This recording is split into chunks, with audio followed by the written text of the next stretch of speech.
Parenting is not easy, because Oh you see God, yourself and your children, they know how to push buttons that nobody else knows how to push. So like, we'll never be perfect, but that's why I say as clean a slate as possible. Yeah. Right? You're I going to love make that. mistakes. And if you do make mistakes, I think one thing we don't do enough is just apologize or talk to the children about I had to do a lot of apologizing to my daughter and explaining to her because she's our first child.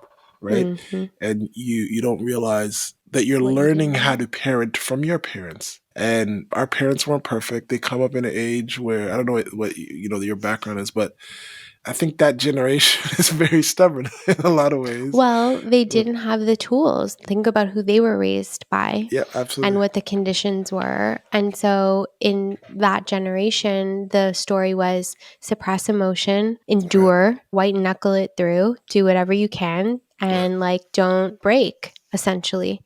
And unfortunately, what it did is it did break a lot of them, but in a way that we could see the brokenness of it, and we could see that it didn't work, and we didn't want to be that or create that. But the scariest thing is when you start doing the thing that you had to go to therapy for, your parents doing, and you're like, I'm doing it now.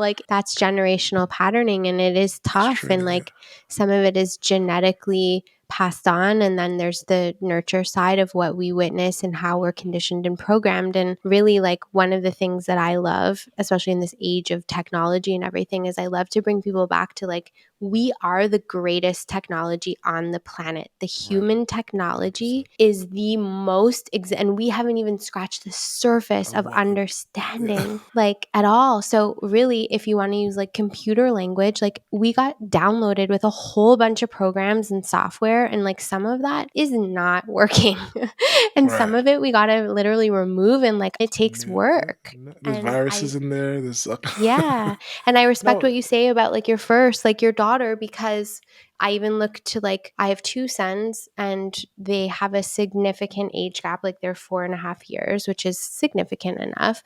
And I'm I was such a different mother at the point that my second came versus my first, because my first taught me, I learned, I made the mistakes, I had to course correct, and I see the difference in the children. So there has been a lot of genuine apologies I've had to give to Luke. It's important. It's very important. I don't think I've ever really heard my dad ever apologize for anything, because I don't want to say that generation, but there's a lot of people in that generation that don't feel like they need to apologize. You know what I mean? Right. And it's probably hard for them too, right? Apologizing is humbling, and some people don't want to be humbled.